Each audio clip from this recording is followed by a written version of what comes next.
Warning, the video you're about to watch contains mathematics at the level of college algebra and trigonometry.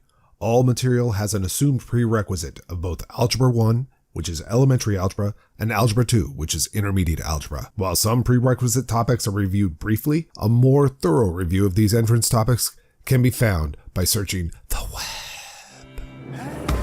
It's the system of equations. We must deal with them all at once. Always looking for solutions. Positive outlook overcome. Hello, my name is Roy Simpson, professor of mathematics at Cosumnes River College in Sacramento, California. In this video, we're going to round out our video series on half-angle identities by proving trigonometric identities using half-angle identities. So this is part 5 in a series of proofs on trig identities. And this one specifically is focused on half-angle identities. So let's go ahead and dive into it.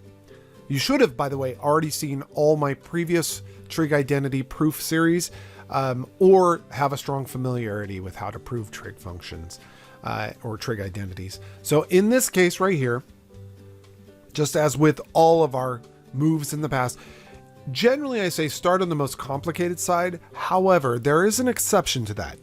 The exception, there are plenty of exceptions to that actually, but one of the exceptions is if you see a trig identity right away, and I do sort of see a trig identity right away. The cosecant squared of a over 2. While I don't know a formula for the cosecant squared, I know a formula for the sine squared of a over 2. So what I'm going to do is I'm going to start on the left-hand side, and I'm going to trade out that cosecant squared for a 1 over sine squared. So the left-hand side is cosecant squared of a over 2, and that tells me that I have 1 over the sine squared of a over 2. However, sine of a over 2, well, that's a half-angle identity. So I'm going to take the sine of a over 2, and I'm going to square it. The sine of a over 2 is plus or minus the square root of 1 minus the cosine of a. And then that's all over 2. And remember, 2 is within the radical. Squaring that, you get 1 over. Squaring a positive or a negative forces positivity, so that's gone. And then the square root, squaring it, that's gone. So you get 1 minus cosine of a, and that's over 2. Multiplying numerator and denominator by 2, you get 2 over 1 minus the cosine of a. Now I did all of that work without any knowledge of where I'm heading, so I should probably take a look at where I'm heading here. I want to end up at 2 times the secant of a divided by secant of a minus 1. So this is probably a good time to jump over to the right hand side and start on that side and see what we could do there. So in fact, I should get in the habit of just saying the thing that I said in the previous videos. I'm going to pause here for a moment. So pausing right here and working on the right hand side. The right hand side is twice the secant of a divided by the secant of a minus 1. Luckily, we know the secant is 1 over cosine, so that's 2 over the cosine of a divided by 1 over the cosine of a minus 1, and you can multiply numerator and denominator by the cosine. Doing so, you get 2 over 1 minus the cosine of a. Now let's just zoom out and note that's exactly where we wanted to arrive at. That's where we paused our left-hand side. So this is equal to the left-hand side. There we go. We are completely done. We have proven this identity. And not too bad. This final identity is a little more convoluted. In fact, a lot more convoluted now that I'm looking at it. This is a very robust problem, and we dealt with something like this in a previous video, but not using the half-angle identities. And I'm going to say the same thing I said in the previous video, which is that often I would recommend starting on the most complex side. However, This is just from knowledge. It's from a completely heuristic process. In other words, just from having worked trig identities for a long time, I know that the left-hand side is actually an easier side to work on. It's kind of easier to expand out a power than it is to condense all those fractions into a single power in this instance. So that's what I'm going to do here. So how can I change that left-hand side into the right-hand side? It looks pretty gnarly. Well, I'll start very simply by just saying we have the fourth power of the cosine of theta. That's what the left-hand side is.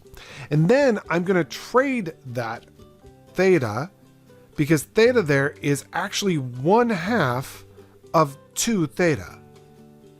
So that is the half angle of 2 theta. So I'm going to trade that out and say that's cosine of 2 theta over 2. And you might be wondering, why the heck would you do that? Well, the reason why is the half angle identity allows me to trade out that cosine of 2 theta over 2 for a plus or minus square root of a 1 plus the cosine of 2 theta. And I wanted to get multiple angles in my cosine function. Notice on the right hand side, I needed to get to cosines of 2 thetas. And so now I can get that. Basically, I needed to just double up this angle. So I needed to say, if I need to double up that angle, I need to say it's half of 2 theta. That's why. So I doubled it up by saying it's half of 2 theta. Now if I raise both sides, let's say instead of to the 4th power, let's say that I said this was the plus or minus the square root of 1 plus the cosine of 2 theta over 2. And that's being squared, and that is being raised to the second power. So it's squared to the square, or in other words, it still is to the 4th power. It's just easier to see what I'm going to do here. Because if you square a plus minus, it becomes a positive. Square a square root, and it disappears. And so this is going to be 1 plus the cosine of 2 theta all over 2, and that is squared. And now I'll just square that out. Squaring the denominator gives me a 1/4, so I'll just do that. And then squaring out that binomial in the numerator gives me 1 plus 2 cosine of 2 theta plus cosine squared of 2 theta. All our algebra skills get used here. And then note that is, if you distribute the 1/4 through, the same thing as the right hand side. This will be 1/4 plus cosine of 2 theta over 2, because the 2 goes into 1/4, and plus cosine squared of 2 theta over 4. So this was a rare instance where I just worked solely on one side and arrived at the other side. Now, again, some students will look at this and they'll say, I would have started on the right-hand side. You could see how difficult that would have been if you start on the right-hand side, because one, okay, fine, you're able to factor out a 4th, but a lot of people probably would not have been able to see that the trinomial you're left with is factorable. It's actually a perfect square. And then going backwards, they just would not be able to do that. In fact, I probably would say that I'd have a hard time doing that. So my goal is really to change this single angle into double angles. So I need to say this single angle is half of some double angle, which it is. It's half of 2 theta.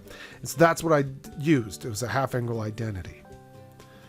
Very, very tricky proof, but once you see it, it makes sense. But still, I would probably say it's a high level proof for a lot of people. Anyhow, that rounds out the video series on the half angle identities. It's the system of equations. We must deal with them all at once. Always looking for solutions.